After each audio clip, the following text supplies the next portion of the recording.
सोचिए आप एक मैच देख रहे हैं और आपकी पसंदीदा टीम जीतने के करीब है, मगर अचानक मैच का फ्लो बदल जाता है और आपकी पसंदीदा टीम हार जाती है। लेकिन बात इतनी सिंपल नहीं है जितनी आप समझ रहे हैं, क्योंकि ये एक ऐसा खेल बन चुका है जो कि सिर्फ क्रिकेट पिच पर नहीं बल्कि पर्दे के पीछे भी खेला जाता है। अगर आपको ये बताया जाए कि पाकिस्तान क्रिकेट सिर्फ ग्राउंड पर नहीं बल्कि अंडरवर्ल्ड माफिया और बुकीज के हाथों में खेलता रहा है, तो क्या आप यकीन करेंगे? एक ऐसा बॉलर जो जानबूझकर नो बॉल करा रहा था और एक ऐसा पाकिस्तानी क्रिकेट टीम का कैप्टन जो दूसरी टीम को हराने के लिए सीक्रेट डील करता फिर रहा था, और एक क्रिकेट टीम जो पूरी तरह कंप्रोमाइज हो चुकी थी और करप्शन का शिकार हो चुकी थी। मैं हूं अली इकबाल और आज हम क्रिकेट से जुड़ी उन कहानियों का रुख करेंगे जिनको आज तक आपके सामने धुंधला रखा गया। 1994 में पाकिस्तानी क्रिकेट कप्तान सलीम मलिक पर इल्जाम लगा कि उन्होंने ऑस्ट्रेलियन टीम में शेन वॉर्न, मार्क और टिम मे को मैच हारने के लिए ऑफर दी है।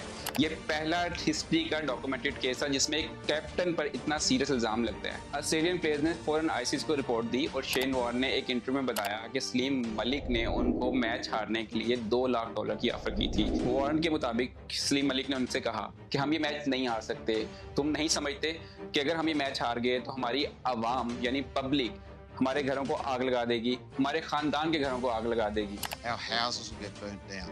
Our families' houses will get burnt down. $200,000 cash for you and Tim May.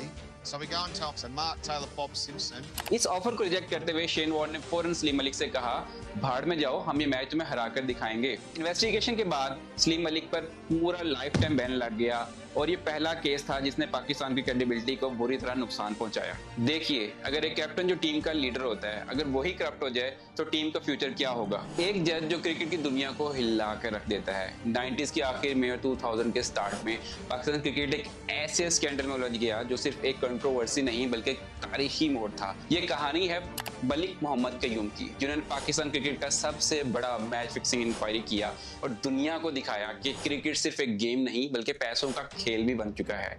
Justice Malik Qayyum ने लाहौर हाई कोर्ट में 1 साल तक की इंक्वायरी की जिसमें 40 से ज्यादा हेयरिंग और 70 से ज्यादा गवाहों के बयान शामिल किए। इस इंक्वायरी के दौरान पाकिस्तान के सबसे बड़े क्रिकेटर्स के नाम मैच फिक्सिंग में शामिल पाए गए, और सिर्फ ये नहीं, वसीम अकरम, वकार यूनुस, इंजमामुल हक, मुश्ताक अहमद, सईद अनवर और अकरम रजा को या तो फाइन किया गया या तो क्रिकेट फ्यूचर मैचेस पर रिस्ट्रिक्शन लगाई गई। लेकिन ये फैसला जितना भी सख्त लगता है, एक बड़ा सवाल उठता है, क्या जस्टिस कयूम हर क्रिकेटर के साथ बराबरी का सलूक कर सके?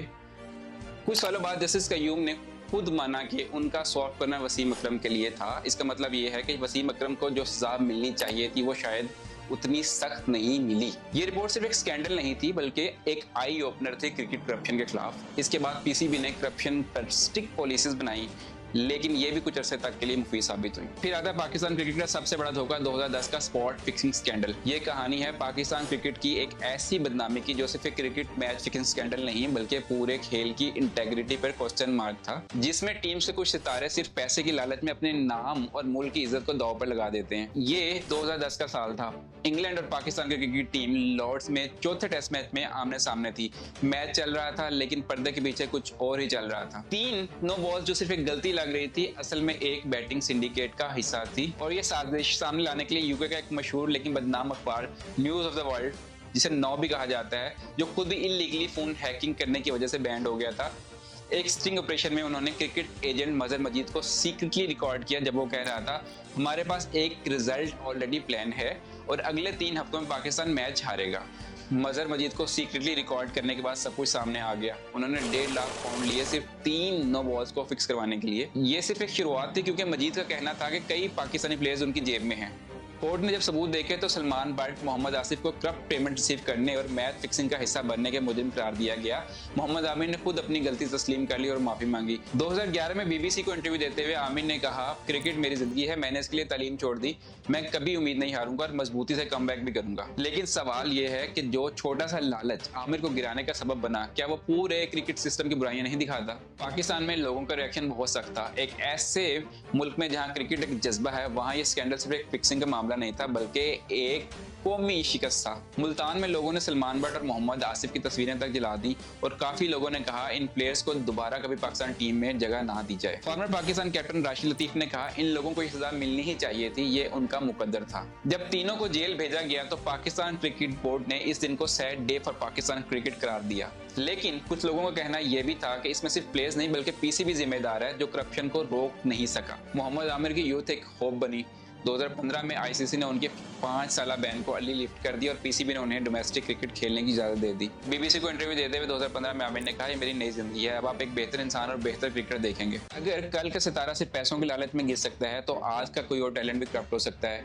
ये सिर्फ एक फिक्सिंग का केस नहीं, ये एक वेकअप कॉल है क्रिकेट और पूरे स्पोर्ट्स के लिए। हकीकत ये है कि ये सिर्फ एक स्कैंडल नहीं था, ये एक शिकस्त थी पाकिस्तान क्रिकेट की, उसके फैंस की और सबसे बढ़कर एक खेल की जो सिर्फ जज्बा नहीं एक इबादत है।